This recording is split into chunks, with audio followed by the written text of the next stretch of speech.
am like stone, with deep like lead. I am a bit once in a left me bed, asking me to the fire. As near as I'm allowed, then I might get really warm at once. Be my good one, girl. Oh, it was the night for his great delight, bring one little, you know. For all bridge of life, their beggar used to go. The parson said, Amen, your done was quick. But Jonathan said, well, I don't know much care. It's warm down there, they say. Oh, heave my gun, brown cow. Heave my gun, brown cow. Me arms are like stone, me feet like lead. I am a big once and I left me bed, asking right up to fire. As near as I'm allowed, then I might get really warm at last. Heave I the brown cow. Now Jonathan finally met his match with a yard of ale, this is. So he laid him out with a jug of stout, for warming on his way. The devil welcomed him and showed him all his charm. But Jonathan said, if this is hell, it's none so bloody warm. Oh, heave I gun brown cow, heave I gun brown cow. Me arms are like stone, me feet like lead. I am a bit once and I left me bed, asking right up to fire. As near as I'm allowed, then I might get really warm at last. Heave I gun brown cow. Well, that was the 5-penny piece, and I thought it did make a nice interlude as we changed over. As I was saying, it was when the Bradford and Leeds were changing over from one going and the other coming back, that the roads were extremely busy that weekend, and it was nothing to see a tailback of traffic from Whalley to Preston. So the Peter Arms benefited from that traffic, but most of the local folks didn't care much for the Yorkshire beer, and the Peaks became entirely reliant on that trade for quite a few years. Opposite to the Peter Arms is the new hotel now, Mittenfold Farm. Now in the 20s, one hardly ever heard that name. Indeed, some people, if you had asked for it by that name, they wouldn't have known what you were asking. In those days, the farm was always known as Madhouse Farm. This was because a doctor in the 17th or 18th century had established an asylum for the mentally retarded there. And I suppose there were also children of doubtful parentage of the upper classes. The bridle path that leads from the A59 past the farm, over the railway and up onto the old Blackburn Road can be found on the ordnance maps with the name Doctor's Rake. And when I was about 8 years old, I remember travelling up that road with my uncle, who was a butcher, and he was hawking meat from farm to farm, and we called it the Mittenfold, and then horse and cart went straight up onto the old Blackburn Road, across the old Blackburn Road, and up the bridle path that leads over Cronshire to Whittle Hall Farm, way on the old Nab Road. and then we made our way back to Whalley, calling at Miles Hill and Nabtop Farms and other farms on the way back. The time of which I speak, pre-war, 20s and 30s, the Peter Arms roundabout hadn't even been thought of. The junction of the A59 and the A666 to Blackburn was immediately in front of the hotel. At the apex of the junction was the garage, Peter Arms garage, which was then owned by Jimmy Turner. I don't think he had any relationship with the present Harry Turner.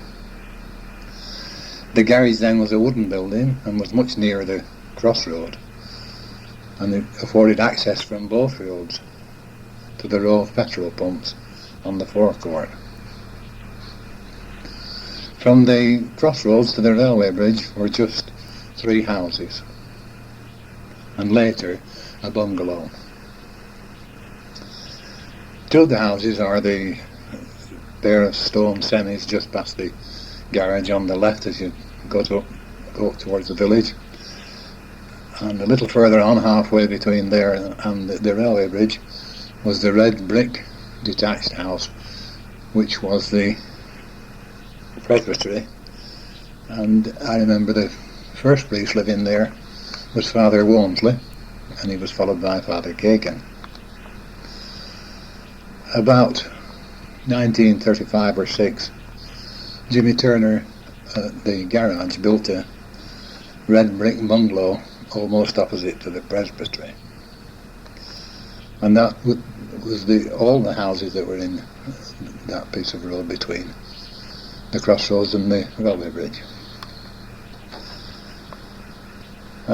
Northcourt Road, there were only 2 buildings, and that was the school and a little lower down Lake Ox Farm. The Catholic school served a very wide area, and children of Langho, Billington, Dinkley, Whalley and Wiltshire attended there. There were no free school buses, and those that could afford travelled by bus, but the majority had to walk, even from Whalley or Barrowheaton, parents not being able to afford the fares for 3 or 4 or even more children. Beyond the bridge, the first houses were the stone terrace opposite the station. In the middle of this terrace, which is really 2 terraces, one each side of the reading room. The reading room is now a dwelling. The largest house in the middle, with its roof apex at right angles to the rest of the row. The story of the demise and sale of the reading room is interesting in itself. It had been built by public subscription, when I'm not quite sure, but probably around about 1880 to 1900, maybe even a little bit later, but not much later. The subscription list contained names of all the old families of Langho, such as Hilton, Slayton, Sowerbutts, Wordens, Thistlethwaites and Manley, and many more, and the subscriptions varied from half a crown to 10 shillings, a guinea, and as much as £5. Reading rooms were the first libraries in the villages, and all the newspapers at the time were available to be read on the premises, and usually a limited number of books were available for home reading. Late in 1955, the parish council, whose numbers were then 7 at the time, were holding office in St Leonard's School, and one member of the public was in attendance. And when asked by the chairman if there was anything the council could do for him, he told his story. I am the Home Secretary of the reading room, and it has not functioned for some years. All memberships have lapsed. There is no interest in it anymore, The building is deteriorating and is fast becoming a ruin. I am leaving the district. Would the parish council please accept the books? And he placed several books on the table. Before the chairman could say yes, one of the 7 wise men spoke up and said, "Now hold on a minute. If we accept them books, that building will become a charge to the ratepayers." Well, what to do? A dilemma. But the solution was simple. The councillors each paid £0.50 and became members of the reading room. And the Home Secretary enrolled them immediately. And then he resigned and left. The parish clerk then volunteered to become the Home Secretary. The meeting was then held of all members, and all members were appointed to the committee, who immediately decided to wind up the club and sell the building. Easy. Well, it appears so, but it wasn't quite. There were no deeds. Ownership had to be established. Solicitors and Somerset House came into it. Every one of the original subscribers or their next of kin had to be informed by a registered letter and the committee's notice of intention to sell. They had to be allowed 6 months in which to object and or lay claim to their proportionate share of the proceeds of the sale. Fortunately, no one objected and no claims were made. Nevertheless, in all, some 2 years elapsed before the sale could be made. The conditions imposed by Somerset House on the transaction hampered and limited the price to be realised. The conditions being that the purchaser had to undertake that should anyone make a claim for a share during the succeeding 12 years, he was to meet that claim. So, few people were interested. It was eventually sold to the vicar, the Reverend Herbert Townsend, who was on the point of retiring. And he made a fair job of conversion to a dwelling and lived in it for a few years. In August 1957, it was recorded that the parish council was pleased to receive £170 from the committee of the Langho Reading Room, being the proceeds of the sale of the reading room after the deduction of legal costs. The council decided unanimously that the money should be placed in a trust fund to be known as the Langho Village Amenities Improvement Fund, because the original donations had been raised in the village. The fund today, in 1989, is still intact, and with accumulated interest, I believe is around £800. Opposite the reading room was the station. The station master lived in the station house, which was very close to the line. It was 2-storied, but not very big. And adjoining the house was a single-storied booking office and waiting room and toilets.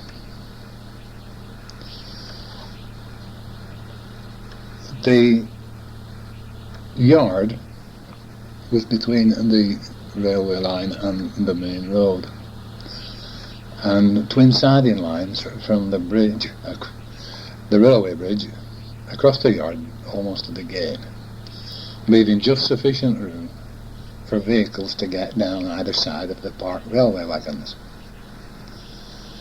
The wagons were mostly carrying coal for the cotton mill across the road and for Brockhall Hospital and Langho Colony, which was renamed Langho Centre. And there'd also be a couple of goods vans parked there, again bringing goods for the two institutions, and also goods for local traders and residents. The yard was quite busy all day. As you can imagine, the amount of coal used by the factory and the hospitals must have been considerable, plus all the domestic fuels that were needed by every house in those days. Passenger trains were frequent, especially at peak hours, and connected to the main lines at Manchester and Preston, and in the other direction to Settle and the Cross Yorkshire Railway from Skipton to Carlisle. At about 1 o'clock on a Saturday, two special trains arrived, one from Liverpool, the other from Manchester, bringing relatives to visit patients at the colony and at Brock Hall. And these two specials also carried other relatives of patients at Calderstones. And after the visitors had alighted at both stations, the trains were parked at Whalley until they made the return journey about 5 in the evening. So, as you can imagine, the station was always busy. And to cope with the work, the station master, there would be 2 booking clerks and a couple of porters. And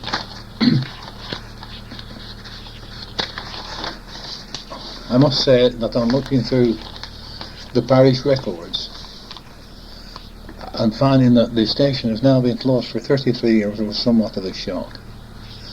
It seems like only yesterday. It was a shock to Tommy Warden, who was about my age as a native of Langho, when I asked him how long he thought it had been closed. Dick Sykes, deputy headmaster at St Augustine's, who was also a native, was not quite as surprised, and indeed he erred on the earlier side, but only because he had got his dates mixed up as to when he had moved from the village.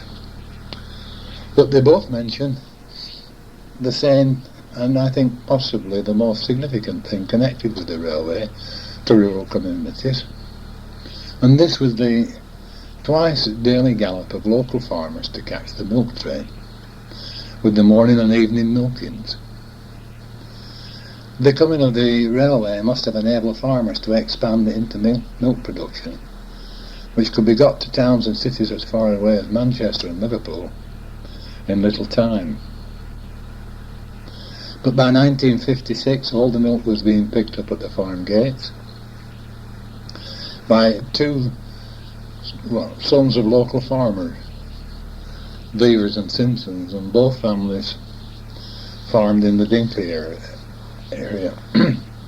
And these lads acquired light motor wagons, 2-tonners,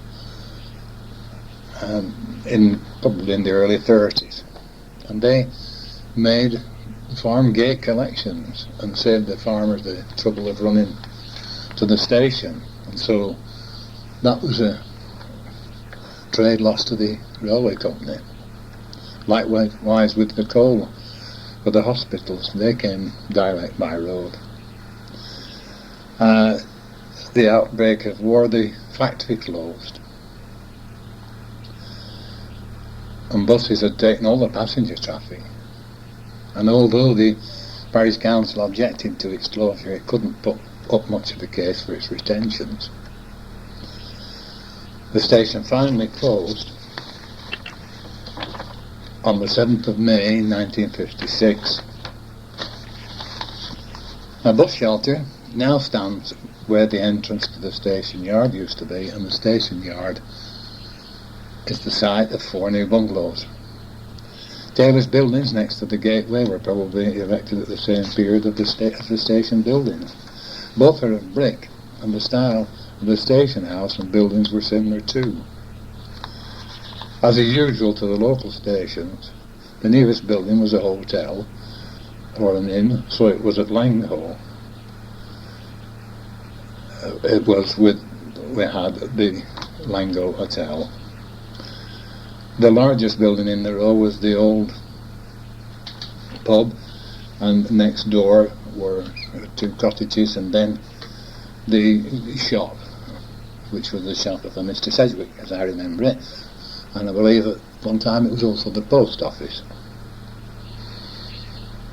The pub was the only pub in the village, and it enjoyed a good trade, and so much so that in the 50s, Lion Brewery, knowing of the planned development of the village, decided to replace it with a new pub, and it was rebuilt on the site of the old factory across the road. The next terrace is Jubilee Terrace, and will be built around the time of Queen Victoria's Golden Jubilee in 1897.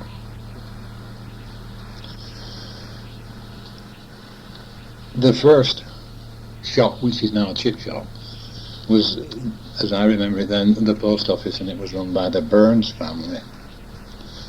And I think at that time there would be 2 postmen. One I remember was John Proctor, and the other I think was Fred Saddington. The old houses, Taylor's Buildings, had 2 names. The first part was 2 or 3 houses, and that was Railway View, with a reading room built onto it, and then the next row added to that, and these cottages, I think, had the name of Clayton Terrace, or it may even have been Castle Terrace. I haven't come across anybody yet who could really tell me its proper name. At the end of that row is the entrance to Winnie Lane, and prior to the War of 1939 there were very few dwellings in the lane. There was the farm on the left as you proceed towards Snodsworth and York, had a pair of semis and then a detached house. After that there was nothing until you came to the rear entrance of the large house which has its front entrance in York Lane, and opposite the back entrance of that house was the entrance to Higher Woodcock Farm, and then we came to the crossroads of York Lane and Winnie Lane and Snodsworth Lane. The most imposing structure in Winnie Lane, I think it was imposing because it was different from most factory chimneys of its time, because it was stand in the lane immediately over the road, and it was built of stone blocks and not your usual brick. Because of that it always looked clean and didn't seem to hold the dirt like brick chimneys did. It didn't look unsightly either, it blended well into its environment. And the factory itself occupied the whole of the site, which is now the Spring Mill Hotel and Car Park. And the hotel, of course, took its name from the old cotton mill, the Spring Mill. I should imagine around 100 people have been employed there, and probably no more than 400 looms in the weaving shed. But it would employ most of the adult population in the village. The finished stuff would be carried by horse lorry across the road and loaded into railway vans, and the horse and cart was busy all day carrying coal from the station sidings to the boiler house, which stood at the front of the building, and the stokers could be seen hard at work as you passed. Like all other cotton mills, Spring Mill suffered in the awful depression years of the 1929 to 1935, and it was closed for almost 6 years. And a lot of hardship was felt by many families in Langho. There was a brief revival, but by 1938, late 38-9, I should think, it closed forever, and the workers were transferred to Billington Mill. During the war and a few years after, it was a government storage depot. And in 1966 the site was acquired by the Lion Brewery and the buildings demolished and the new Spring Mill was built. Spring Terrace and Clayton Road surrounded the factory on two sides, and most of the residents there worked in the mill. The corner house of the spring terrace was a shop, and at one time, I believe, selling chips and fish, and later it became the newsagents. On the opposite side of the road, about 1927 or 28, William Sykes built the butcher's shop and house next door, known as Ribblesdale View. And from here to Primrose Terrace, there was a patch of spare land. And here stood a wooden shed, which was the shop of the village cobbler, Arnold Allen. And Arnold later became the newsagent, and he acquired a cottage in Taylor's Buildings and turned that into the newsagent shop as it is today. The building on the end of Primrose Terrace, which is now the chemist shop, was the Co-op. Grocery, greengrocery, bread and confectionery. And the shop was a branch of Billington and Whalley Co-op. And coal could also be ordered there. Opposite the Co-op was the Methodist Church. As I've already said, it was built in 1913. The two terraces known as Birtwhistle Terrace were the next, and the last of the old Victorian houses in the village. In York Lane stood the 2 or 3 pairs of red brick semis. This was Langho prior to 1925, nothing else. In the late 20s and through the 30s to the beginning of the war, ribbon building of bungalows opposite the old terraces was carried out. Thankfully this ceased at the commencement of hostilities and was cut off at the parish boundary. Else we should have had buildings all the way to Blackburn town centre. And great care should be seen in the future that no building should ever be allowed between the parish boundary and the housing in Wiltshire beyond Carr Hall. The bungalow that is now the post office was built just before the war, and then it was a boot and shoe and sales shop, repairing shoes also. The very next door, the shop that is now a grocery shop was built, and I think its first use was as a bakery. In the very late 30s, about 4 or 5 detached houses were built on the Whiteout Lane corner, and 1 detached house on the opposite corner. Immediately after hostilities ceased, Lancashire County produced a South East Lancashire structure plan, and part of this was the planned development of Langho. And with the final completion of Rogersfield Estate in 1988, the plan was complete.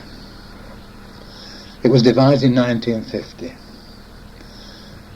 The first estates, Hillcrest, Kirkland and Portland Road, were the first.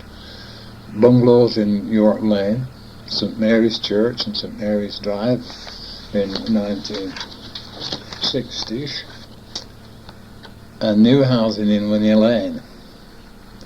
The Moorland Road and Hacking Close and Croucher Drive estates would, I think, be in the early 70s.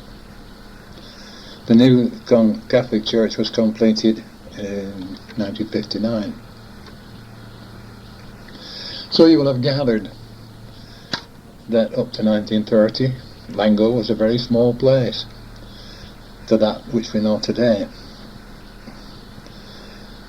We should also realise that before 1850, probably none of it existed.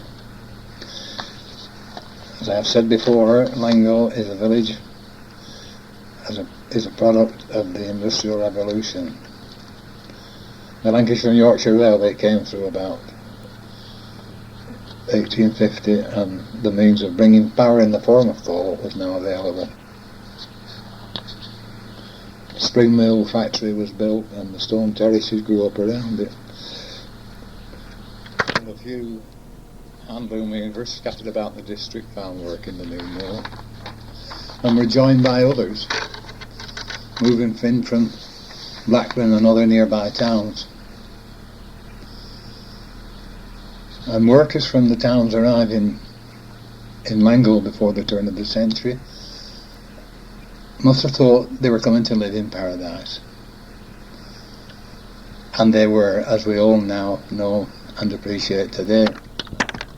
This should also explain to those who may wonder why Langho is a part of Billington, and not, as one might think, a parish in its own right. The parish or township of Billington is first mentioned in the year 798. Jack Carr, April 1989.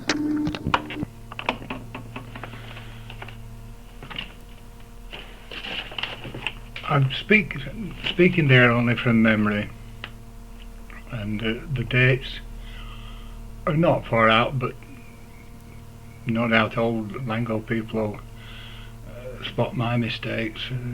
One I made was the party at the old St Leonard's School, and I said New Year's Eve, and it should have been New Year's Day. But I speak only from memory. But recently I wrote to Brock Hall regarding the history of Brock Hall, and I was pleased to get a full account with the courtesy of Mr. Gordon Toole there, who is the voluntary services officer. And it reads as follows.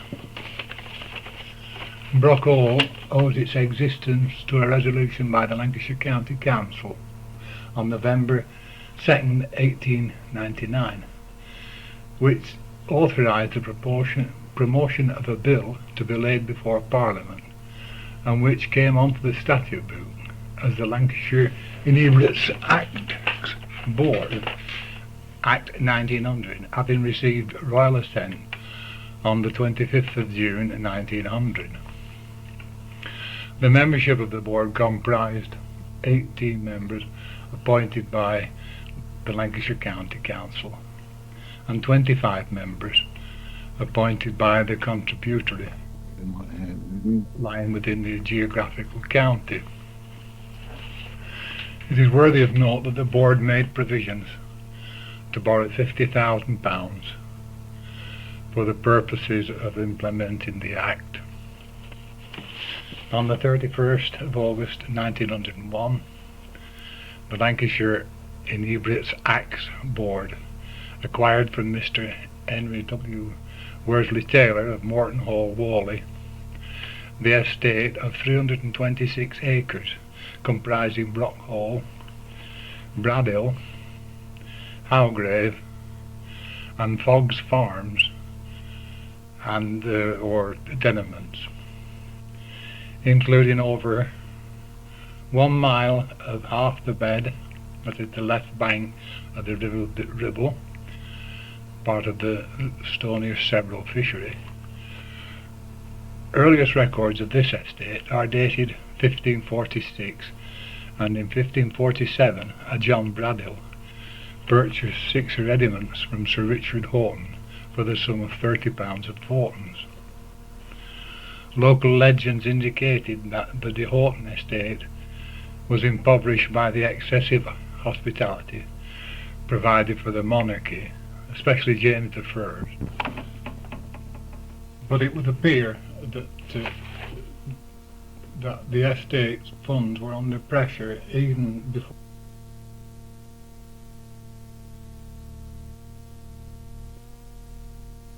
1902, and the Inebriates Reformatory was formally opened by the Right Honourable Sir John T. Hibbert, KCB, on the 14th of April 1904. An inscription recording this event was sited below the clock of the church hall, now a gymnasium, but this was erased in the 1930s. It provided accommodation for 398 female inebriates, although a minute dated the 11th of February 1904, the female division is now practically finished. Seems to indicate some intent to cater for males. The actual expenditure incurred in the erection of the reformatory was £68,197, 10 shillings and 4 pence.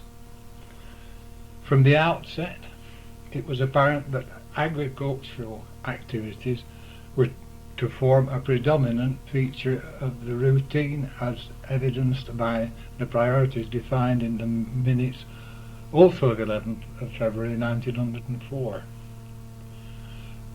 The chairman of the committee may authorise the purchase by the director of any urgent requirements for the farm or reformatory.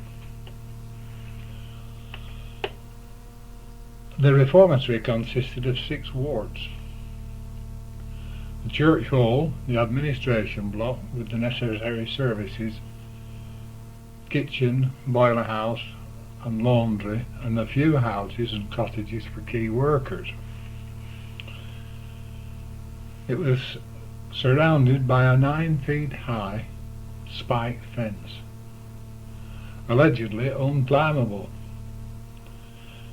and entries in journals of those early days clearly show the penal aspect of the organisation, in which the rules governing staff conduct were equally severe.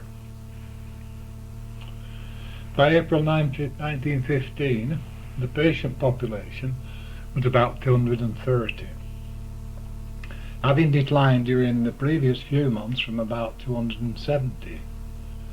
And in June 1915 it was reported that the Secretary of State had issued a certificate authorising the reception of 114 mental defectives, hence the former title, Brockhall Certified Institution for Mental Defectives.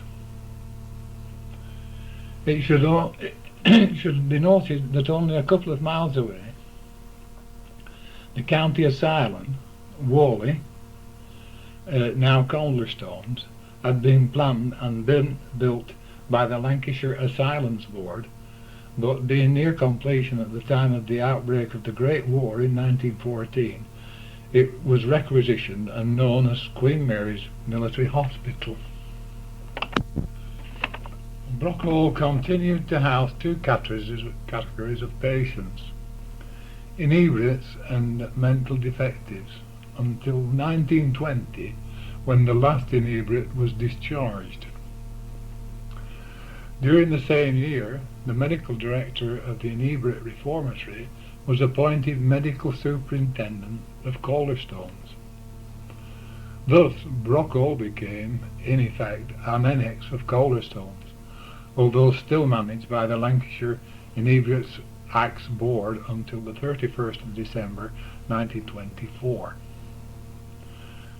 From the 1st of January 1925, that was the second appointed day, the property and its management passed to Calderstones Committee of Management and the Lancashire Asylums Board.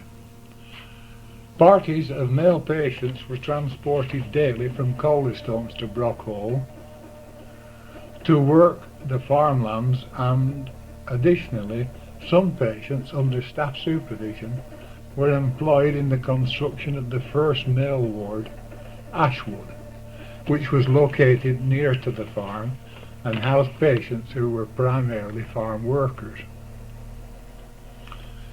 Records of events between 1925 and 1933 are scant, but it is known that a suite of army huts was erected in 1932 on the site now occupied by the Occupational Therapy Unit.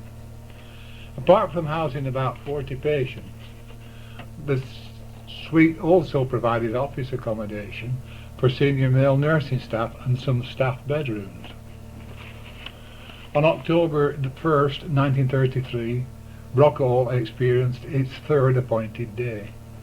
From that day, it severed its relationship with Calderstone and set up its own administration, responsible to the Lancashire Mental Deficiency Acts Committee.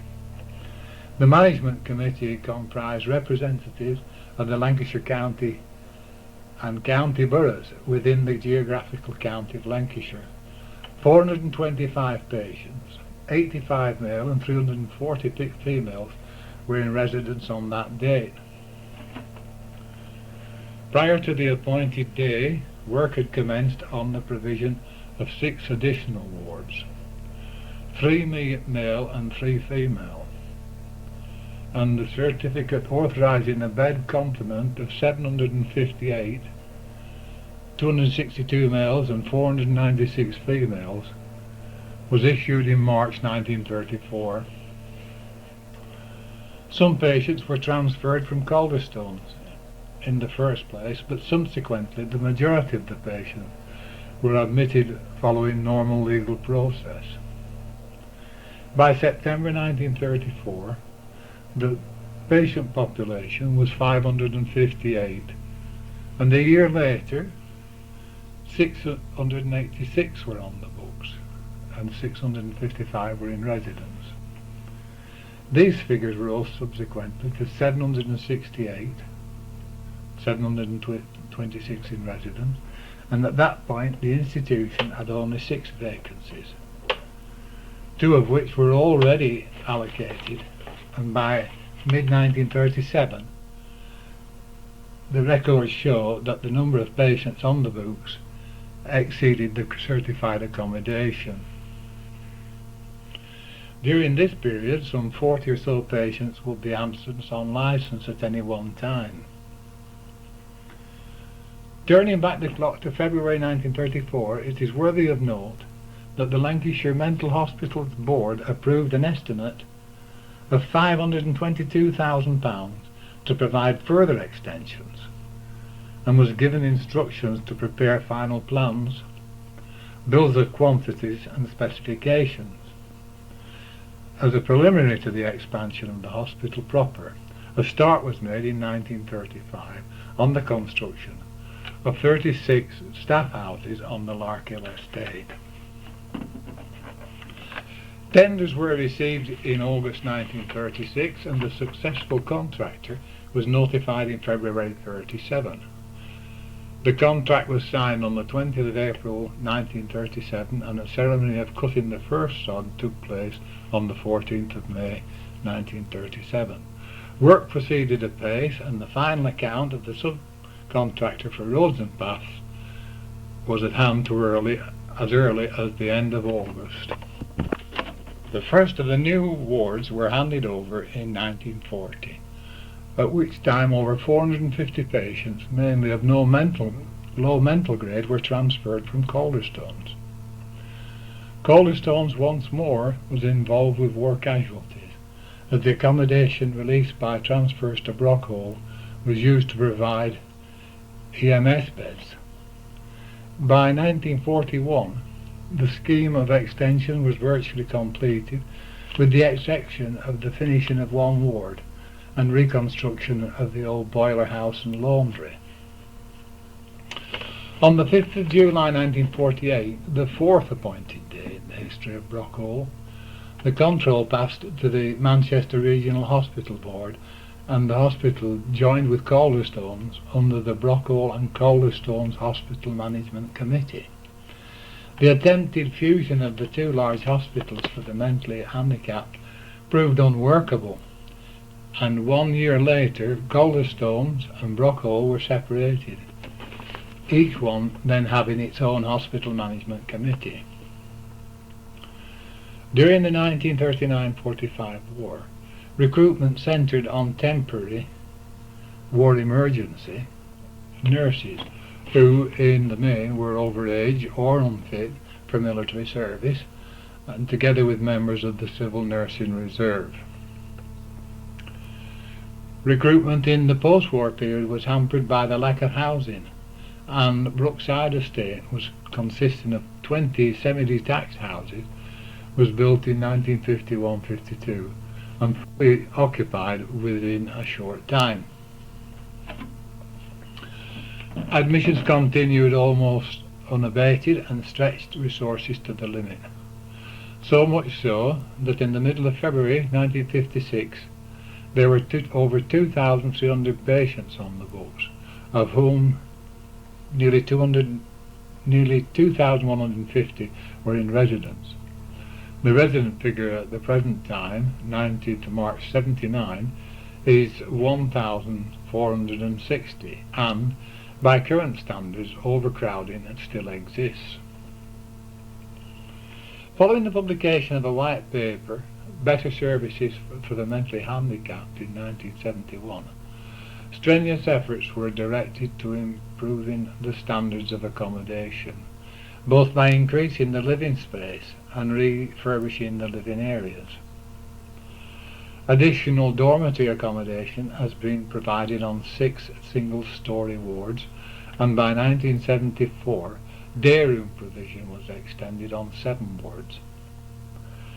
New buildings were also provided for expansion of the occupational and industrial therapy activities on the site which had formerly been occupied by Beechwood, the male ward constructed of ex-army huts.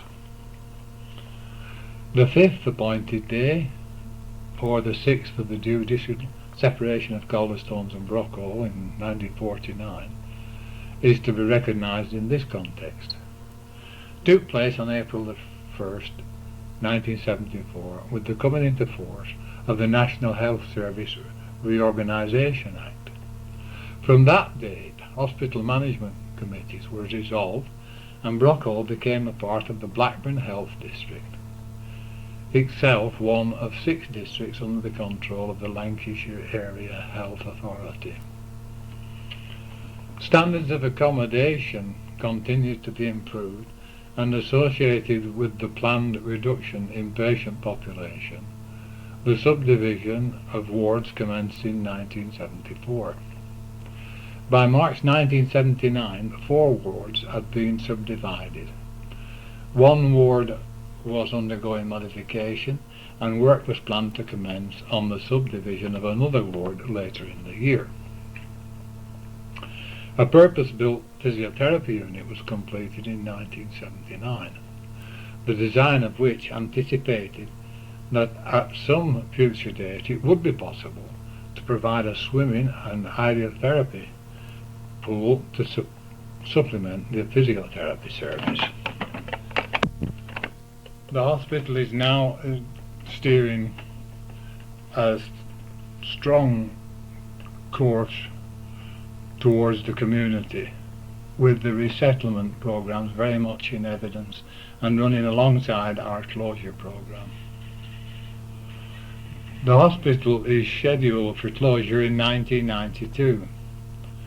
Our staff transferring to Calderstones and some to the community. Residents are, in some cases, also transferring to Calderstones, as well as resettlement in the community. Calderstones will not be closing in the immediate future, but should close in the early 21st century, probably 2003. Brockhall's role has changed over the years, and I do not know what plans have been made for the site after 1992.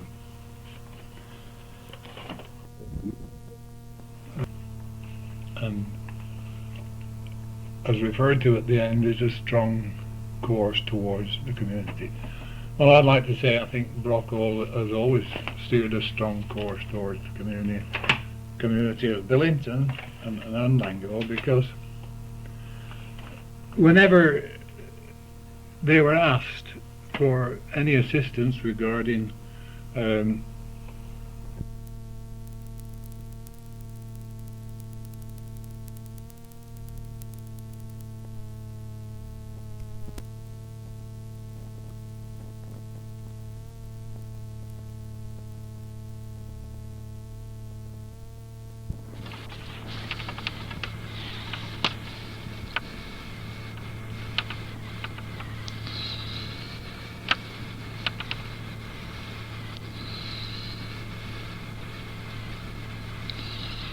The descent of the manor of Billington.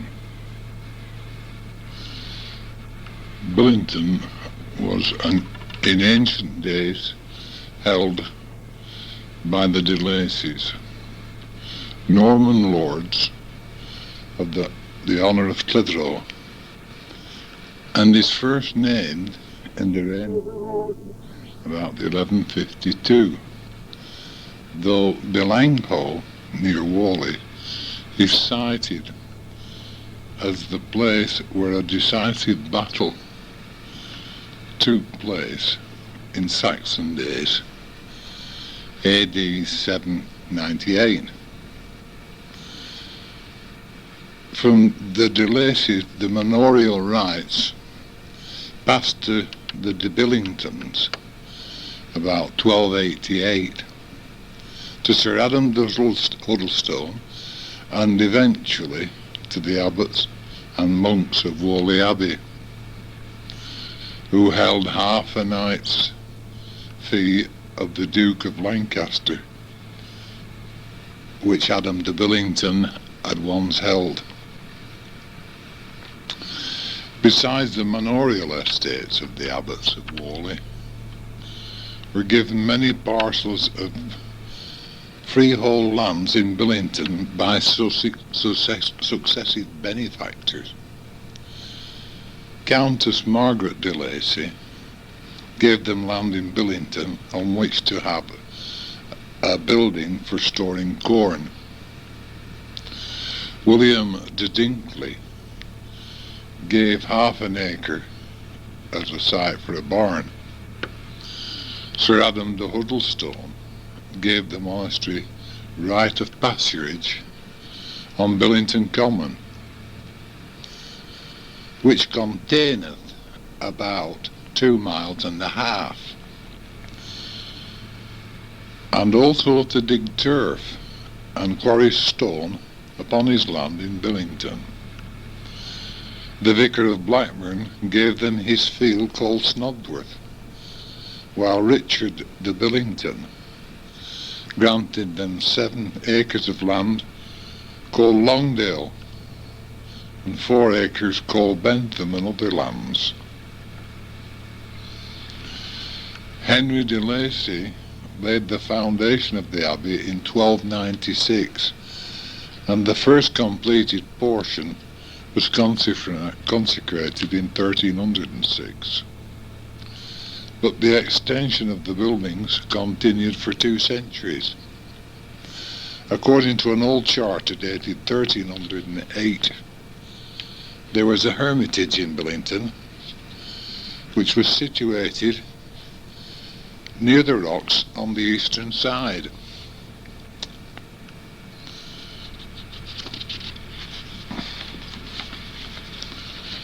From an old manuscript written by Abbot Lindley of Whalley Abbey, we learn that at first the people of the district were untamed and wild,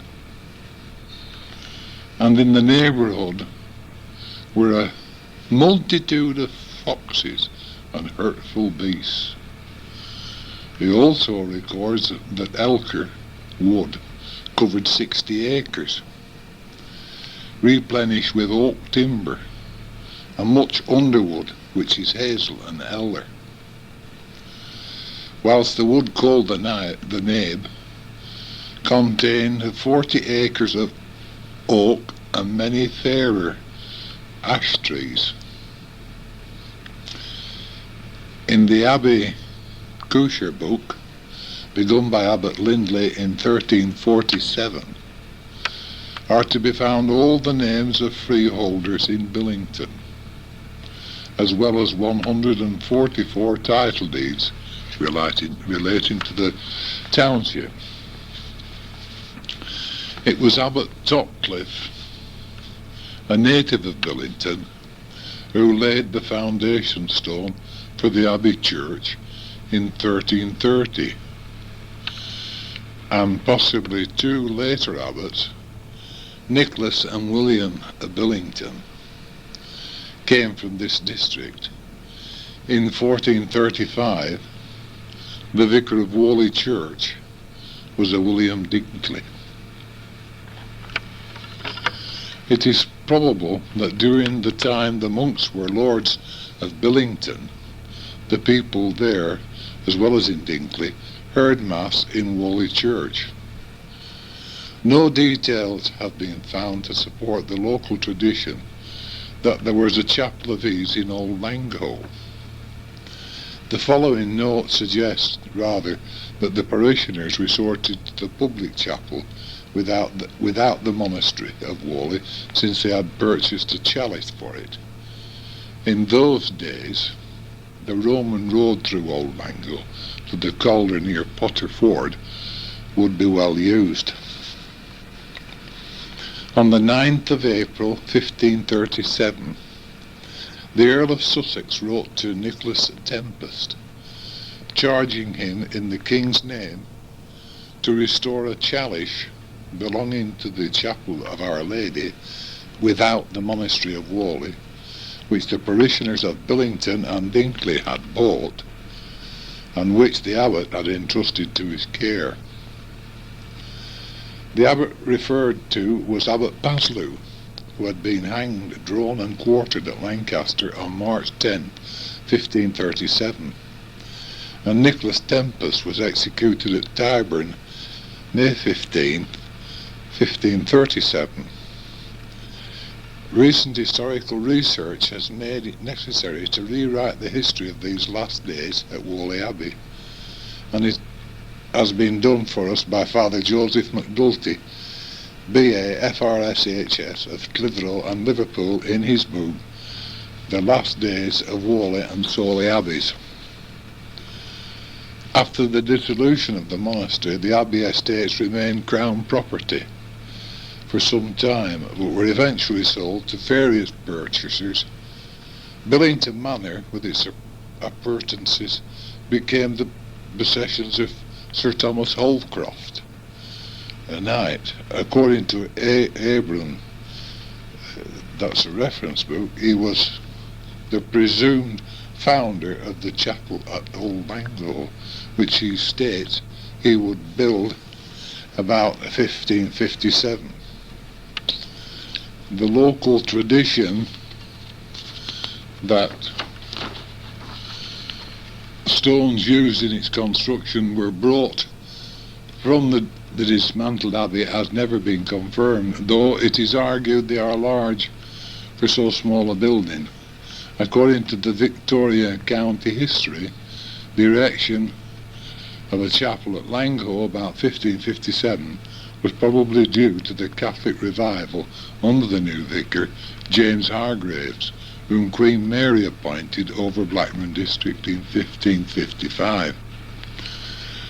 Sir Thomas Holcroft died in 1558, and it was his descendants who sold Billington estate to Sir Thomas Walmsley, a knight, about 1602.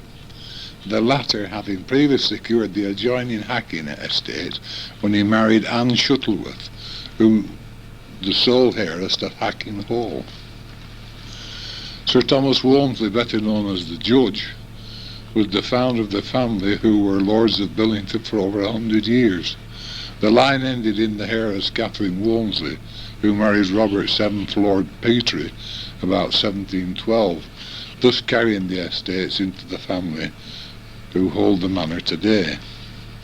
And there are inns in Billington named Judge Walmsley and Peter Arms. Judge Walmsley was the eldest son of Thomas Walmsley of Shawley Hall, Clayton Dale, and became a famous figure during the reign of Queen Elizabeth.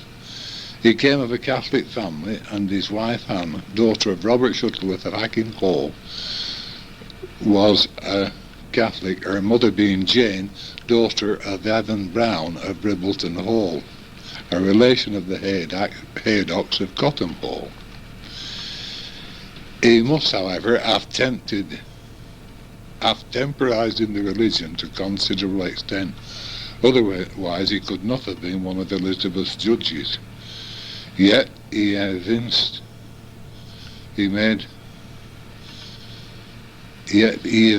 extraordinary independence for that arbitrary period, since in 1583 he made before the Court of Common Pleas a stout but ineffectual attempt to sustain the validity of papal dispensation issued during the reign of Queen Mary. His vigour gained him respect, and he does not seem to have been seriously molested. James I knighted him in 1603, and he died a Catholic in 1612. An elaborate monument was erected to his memory in Blackburn Church, but it was destroyed during the Civil War in 1642. His son, Thomas Walmsley, Esquire of Duncanhouse, Lord of Billington, succeeded him. Whether he was a practising Catholic is doubtful, but his son, who was knighted at Alton Tower in 1617, married in the same year Juliana, daughter of Sir Richard Molyneux, Knight of Sefton. After a period of conformity, whilst MP for Clitheroe, he became a recusant in 1632, and succeeding generations were brought up Catholics. Bartholomew Walmsley of this family became lord when a minor at school abroad. His zeal for the old religion led him into trouble. In 1687, when finding Langho Chapel without a curate and conceiving that it was built on the waste of his manor, it must be an appendage of the manor, he fitted it out for Mass. For a brief period, Mass was celebrated, but in 1688 the Vicar of Blackburn put the law in force, and in the June of that year a decree of Chancery restored the chapel to the Church of England. Previously, Walmsley ancestors had kept courts in the chapel for many years, and this may account for his claim of ownership. In 1694 he was one of the Lancashire Catholics of position arrested, but acquitted in connection with the sham Jacobite plot of that year. He had 3 sisters who became nuns. Bartholomew was succeeded by Francis Walmsley, his son, and after his death in 1711 his daughter Catherine became heiress. As already stated, she carried the extensive estates into the Petre family when about 1712 she married the 7th Lord Petre. Whitaker describes her as a beneficent and amiable woman, and Kirk says her charities were boundless. She died at a great age and was succeeded by her grandson, the 9th Lord Petre. A full account is beyond the scope of this book, but it is interesting to add that one of the 9th Lord's sons achieved some celebrity on the turf and won the St. Leger in 1827 and 28 and in 1829. The latter died in 1848, and his widow became a sister of Notre Dame, Sister Mary of St. Francis. She spent her fortune establishing convents of Notre Dame in Belgium and England. It was Henry W. Petre of Duncanhouse who gave the land and built St. Mary's at Billington in 1836. It is said that when he was abroad, he admired the Swiss architecture and on his return wanted St. Mary's to have a similar style.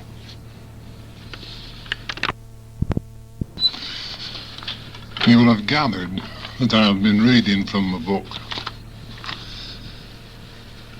or rather a small booklet, produced in 1936, and the only clue to its origin is the printer's name on the back, Charles Knowles, printer, Blackburn. The name of the author or the publisher doesn't appear, but it is well known amongst the older Catholic community in Langho that the book was researched, written and published by Miss Madge Wilkinson to celebrate the centenary of St. Mary's, Billington in that year. It is a valuable record of the parish of Billington from 1158. Miss Wilkinson is a member of a very old staunch Catholic family in Langho. Staunch Catholic family in Langho. As is recorded in the book, the church was built by Henry Petrie. It stood in a small croft next to the Riley's farm, Old Langho. From the village of Langho, you take the road White House Lane across the A59 and into Chapel Lane, which derives its name from the chapel, and on the left, halfway from the A59 and the lane's junction with the Dinkley Road, you will find the farm and the croft in which the church once stood. Two statues, one of the Virgin Mary and the other of Joseph, are now in the hall of St. Augustine's School at Billington, and the stone font, holy water font that used to stand in the wall of the porch of the church, is now built into the gateway of a house in Billington. And these three relics are all that is left of the old church, which was demolished in the opening of the new church built in York Lane in 1959. Besides building the church, Henry Peters must have spent a great deal of money improving farms and farm buildings throughout the parish, and his initials HP can be found on many farmhouses throughout the district. After the Reformation, there would seem to be no doubt that the old faith survived in Billington for quite a while, and the building of the old Langho church by Thomas Holcroft in 1557 is a proof of that fact. This church was the first church in Billington. The intervention of the Vicar of Blackburn in 1688 and the church's subsequent return to the Church of England deprived Catholics of their place of celebration of the Mass. There is no arguing that the Catholic community throughout the land from the reign of Elizabeth onwards received a short shrift and a raw deal from the authorities. The Catholics of Billington fared little better than others elsewhere. For 200 years they didn't have a church in the parish, but their faith held good with the help of Jesuits from Stonehurst, who sent priests across the Ribble via Dinkley Ferry to say masses at various houses and manors throughout the area. From a map in Miss Wilkinson's book, the boundaries of the Catholic parish were far bigger than those of the civic parish as we know it today, extending from Whalley in the east via Billington Moor to Parsonage Reservoir on the south side, in the southwest, and taking in Wiltshire, parts of Clayton Dale, the whole of Salisbury and Dinkley to the south, and following the Ribble and Calder back to Whalley. So in 1837, when the new church of St. Mary's was built, it was needed and most welcome. But you might say, why St Mary's Billington and not, as you may think, St Mary's Langho? Well, it must be realised that at the time it was built, Langho village didn't exist. The village is a product of the Industrial Revolution and the coming of the railways and the building of the factory drew weavers from Blackburn and the surrounding areas to settle in Langho, and the stone terraces grew up around the mill. I should think that the nearness of a Catholic church influenced many Catholics to settle in the village. But as early as 1803, from an account of Catholics in the Diocese of Chester, from the bishop's visitation, it was recorded that there were 102 Catholics in Old Langho who were visited by a Mr. Hughes, a Jesuit of Stonyhurst. He was the Reverend John Hughes, a missionary at Stonyhurst who travelled as a necessity incognito. A small room behind the church served as a school. 60 years ago, when I was a boy, grandparents of that time used to tell of walking to school there. Children from as far away as Whalley, Eden Barrow and Wiltshire, along with those of Billington, received their only learning at the school.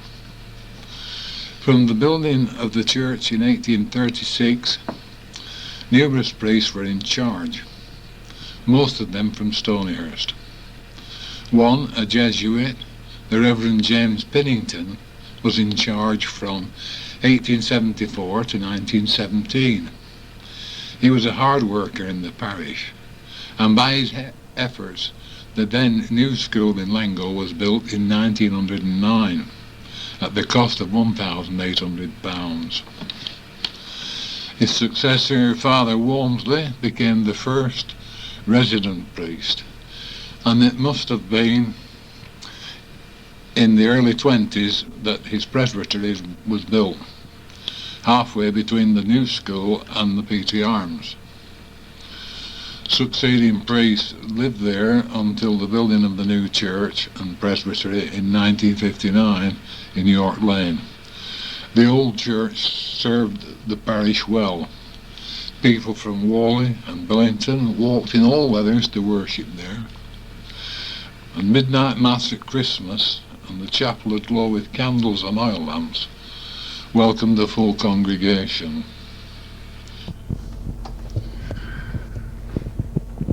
Miss Wilkinson's account of the old church is also a valuable history of Billington. Since recording this, I find that it is possible that the presbytery was built before the First World War.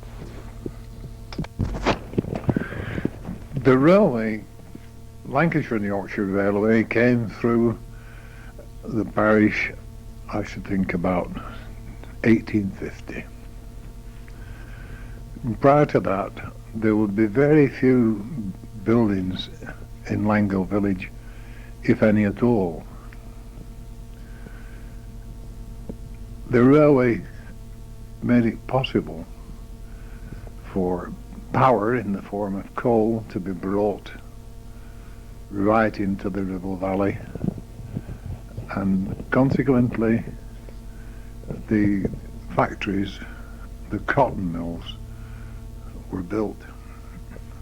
One at Langho, and two in Billington. And it's easy to see that the mill, which stood where on the site of the new Spring Mill Hotel, who gets its name from the cotton mill, which was known as Spring Mill. When that mill was built, then the stone terraces grew up around it. Probably the first buildings near the station would be the station house itself, and then the old Langho Hotel, which was replaced by the Spring Mill Hotel, and what is known as Taylor's Buildings. Although they're brick, it's quite possible that those were the first buildings in the village, and probably followed by the factory, and then the stone terraces, the two that surround it, Spring Terrace and Clayton Row, and the rest of them would follow. And so as the housing grew, the need for the Church of England to move its church from Old Langho. And I think it was 1875 when they first built the school, St Leonard's School, and they followed it shortly afterwards in 1880 by building St Leonard's, which is known as the new church. And although it seems maybe to some people that it's a long way from either village of Langho or Billington, it is definitely in the centre of the parish, and probably it's the most sensible place to build in. Nevertheless, the people in Billington tended to gravitate toward Whalley, and the more people from Langho used St Leonard's probably than the people in Billington. But St Leonard's Church was built in 1880. So in 1880 then the population of Langho and Billington would be growing. The old church at Old Langho was to be abandoned because of disrepair, but it's got a brass plate on the east wall of the church which says that one T. Carr of Chew Mill spent £200 of his own money repairing the fabric of the building. The congregation weren't interested in repairing it because they'd already committed themselves to the new church of St Leonard's.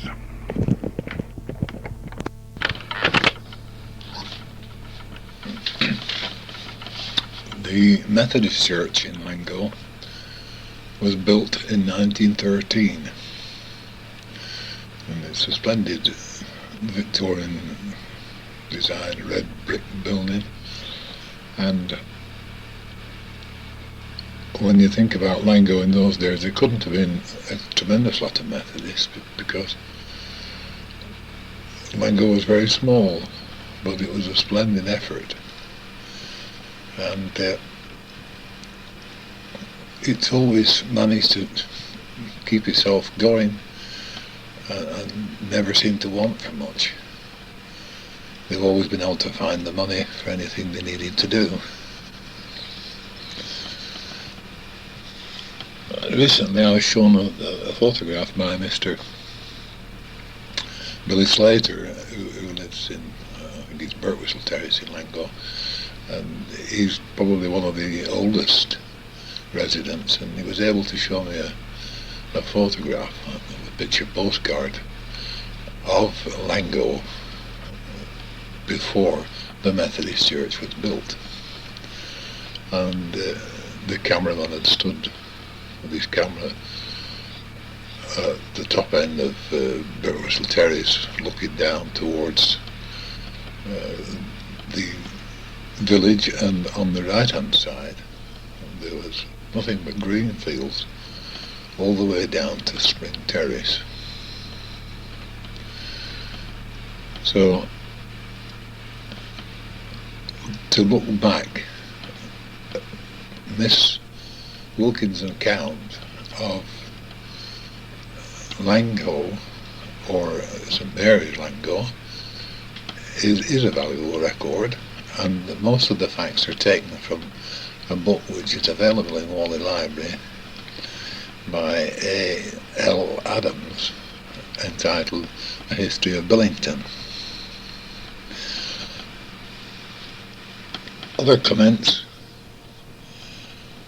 are our own, and my own comments were to bring the history from the book in Whalley Library up to the early part of this century, and now to take it a bit further, I'd like to start my recollections of the village, and I only speak from memory and not from any records.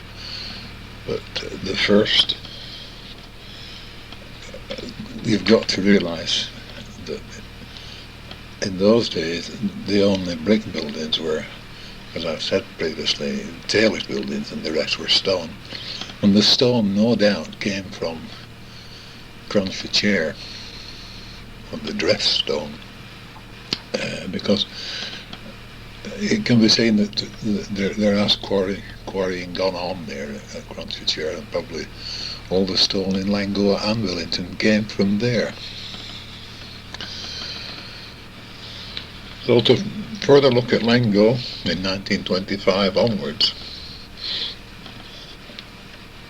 the first house which appears on the electoral register as being in Langho was the schoolhouse, and that stood where, next to St Leonard's School. In the driveway that is now the driveway to the side entrance of the school and the school playing fields, and there stood a nice double-fronted cottage with a door in the middle, two-storied, and that was the home of the school caretaker. And I remember it then as George Saddington and his wife. The school itself was small, as can be seen by the stone part of the school as you see it today. And the extensions were in brick, and I think they were kind of carried out about in the 60s.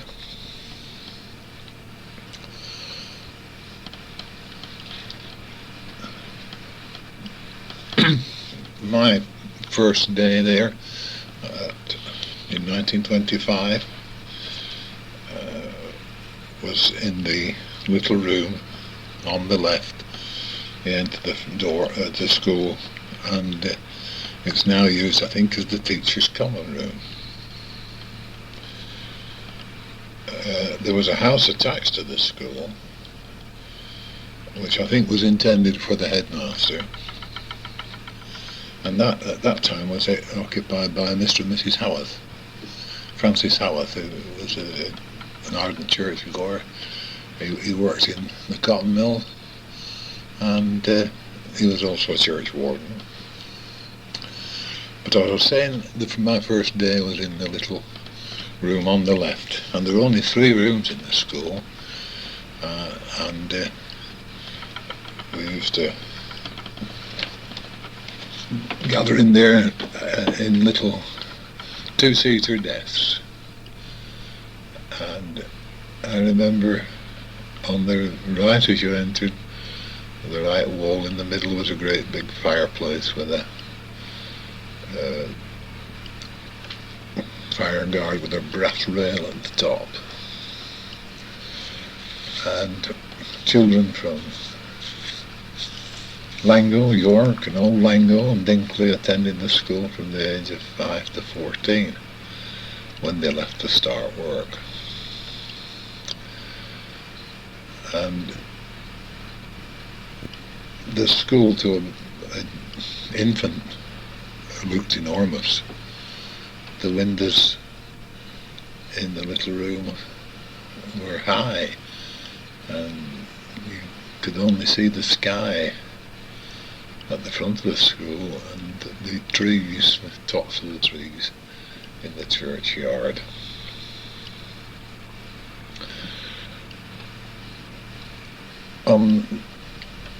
By the fireplace on each side were two store cupboards, and in front of that was the teacher's desk on one side and the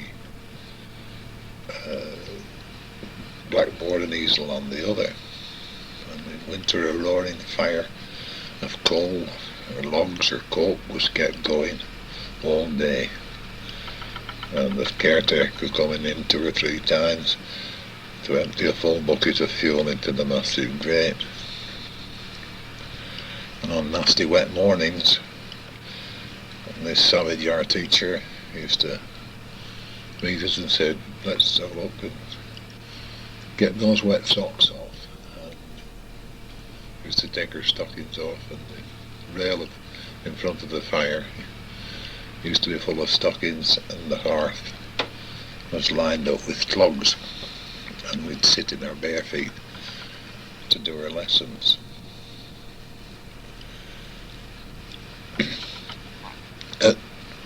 The next room in the school was Mrs. Wilkinson's room, whose first subject was discipline, and she was hard, and she ruled with a rod of iron. She taught 3 classes, standards 1, 2 and 3, and I suppose she needed to be hard and enforce discipline because she was extremely busy teaching 3 classes of youngsters up to 10 years old. Mr. Body, he occupied the bedroom, and he had 4 classes, standard 4, 5, 6 and 7. He was a kindly man. He hardly ever used his cane, but when he did, he could make it hurt, and it hurt your conscience more, I think, than the physical pain.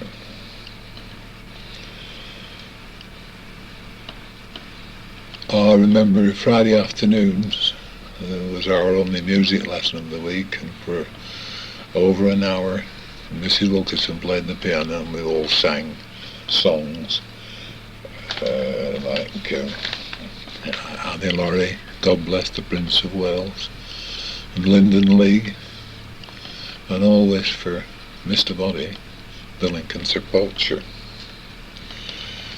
And as 3:30 approached, we were joined by the infants, and we said prayers, and we all sang the hymn, Now the Day's Over, Night is Drawing Nigh, Shadows of the Evening Steal Across the Sky. At the back of the school was another building which housed the boys and girls' toilets, and then there was the dining room, which was a long, narrow room with bench tables down each side fitted to the walls and scrubbed wide, and there were long forms to sit on, and they were also in white wood, and the floor was flagged, and Mrs. Suddington used to scrub it and swill it out fortnightly, dry it up, and then donkey stone it with the white donkey stone, which were very popular on the old flagged floors. And Mrs. Suddington, after the wonder of gas arrived, used to reheat pupils' dinners, which they took to school in a basin, and she would warm up pre-cooked food, and before she had gas in the dining room, she used to do the same service on her own fire oven in the cottage.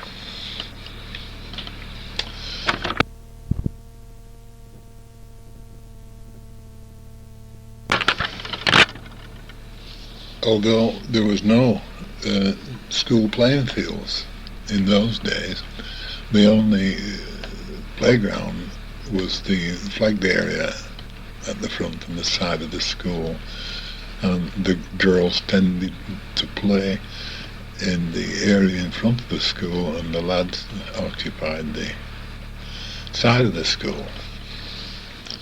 There were no school playing fields in those days, but in the bottom corner of that field, which is now the playing field, next to the Jamaica wood, was the school allotment gardens. And here the senior boys in the standard 6 and 7 spent 2 or 3 lessons, afternoons a week, having lessons in botany and gardening, and it was a very productive garden during the summer months.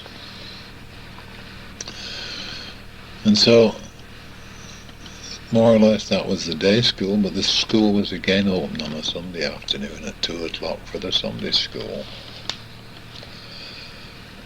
And about 2/3 of the day class would be there. And as it does today, the school is a very busy social centre. Regular whist drives and dances in winter, and jumble sales and fetes in the summer. And the highlight of the year was the New Year's Eve tea party. Whole families from all over the parish were there. All that day, the mums and grandmas worked in the dining room preparing the feast. Dads and granddads set up the trestle tables in the big room and the middle room, and all the food was given, including the 30 or 40 pound cooked rump of beef by a woolly butcher. Between 4 and 5 o'clock in the afternoon, everyone sat down to tea, waited on by the late teenagers and the young unmarrieds. They dined afterwards in a corner of the small room, whilst the rest of the room was being cleared and set up for the evening performance. The school desks, which converted into seating, were arranged in rows, and at the far end of the big room was a small stage. And the dressing room was in the dining room, and all the makeup and stuff was done in the dining room, and then you bobbed across the little passageway and entered the the backstage by the back door. And the first concert at 7 o'clock was usually given by the small children, and I was proud of one performance to dance a full version of the Sailor's Hornpipe and be requested an encore. Following the children, the adults gave their show, which they had been rehearsing for weeks. And it was a splendid day, and now lost to television and other more sophisticated events. I would think the church had a few more in its congregation than it does today. There were 12 choir boys and as many men and ladies. One Sunday in each month was known as Old Langho Sunday. The service was held there at 3 p.m. For most, the only way to get there was on foot, but the church was always full on each occasion. Also the day before, and on the Sunday morning, prior to the service, families tended the graves of their loved ones, and as a result the churchyard was always tidy. And that Sunday was a busy day. Matins in the morning at the new church, home to lunch, back to Sunday school for half an hour, then a quick walk across the fields to Old Langho. For 3 o'clock, home to tea, and again to St Leonard's for evensong at 6:30.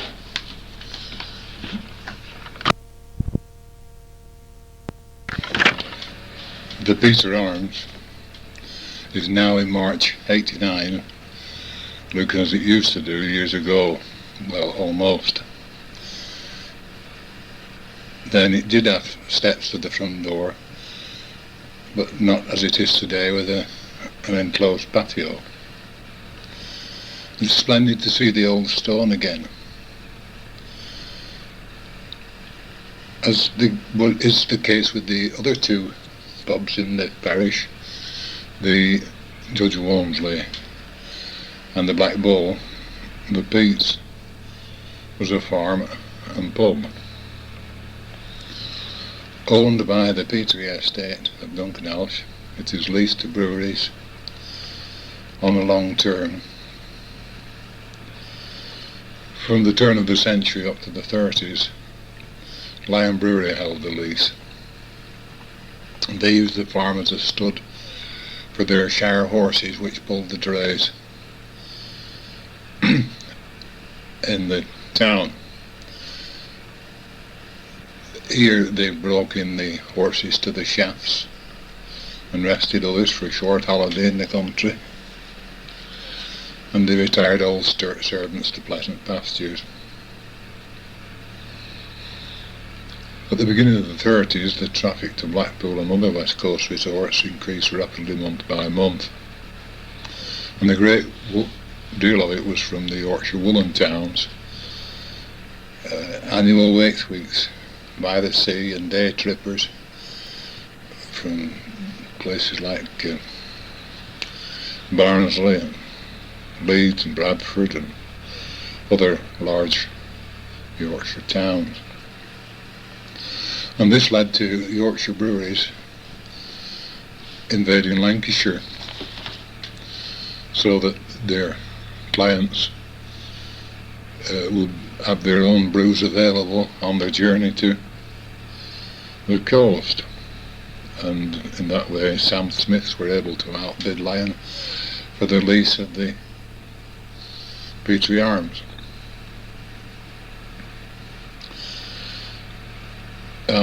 On the front of the pub where the car park is now, they erected a long wooden building which was a cafe to cater for the soft drinks and the non-drinking public that travelled. Also they could get snacks, and all day long from the morning on the way to the coast and in the afternoon, and again in the evening when they returned, the pub front and part of the road was full of coaches. And pubs all the way from Preston to Gisborne benefited from this trade, and during the illumination period some of them were granted special extensions up to midnight on the heaviest weekends. One particular heavy weekend was the busiest of them all and had the name Bowling Tide, and this was the weekend when Bradford or Leeds, vice versa, were taking their annual Waits Weeks. He my bum go, he my bum go. The arms are like stone, the feet like lead. I am a bit long since I left my bed. I skid right up to fire, as near as I'm allowed. Then I might get really warm at last. He my bum go. How Jonathan Brock were a gridley chap, and he liked to find a bill. That's why his nose were always red, and his cheeks were always pale. And if thou stopped him on the street for past the time of day, in drunken tones as he raised his hat, this is what he'd say. Oh, heave I gum brown cow, heave I gum brown cow, my arms are like stone,